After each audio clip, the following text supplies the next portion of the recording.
लड़की के शादी में जब बुआ मांग बहोरती हैं उस समय का गीत है। आप लोग सुनिएगा ज़रूर। आप लोग के अच्छा लगे तो वीडियो को लाइक, चैनल को सब्सक्राइब ज़रूर कीजिएगा। आप लोग के दिल से धन्यवाद।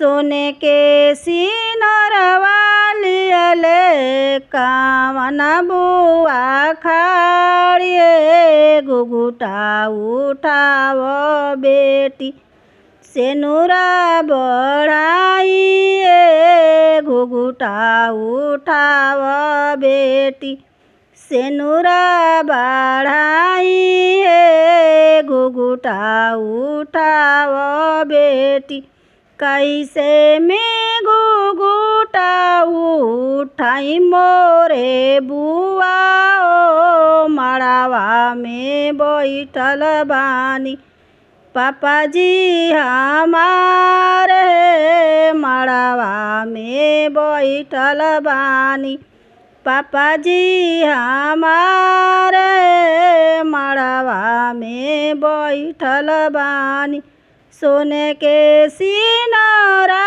लियले कावन बुआ खाड़िए घुघुटा उठाव बेटी सेनुरा बढ़ाइए घुघुटा उठाव बेटी सेनुरा बढ़ाइए घुघुटा उठाव बेटी कैसे में घुघुटा उठाई मोरे बुआ मड़ावा में बैठल बानी चाचा जी हमारे मड़ावा में बैठल बानी चाचा जी हमारे मड़ावा में बैठल बानी सोने के सिनरा लियले कावन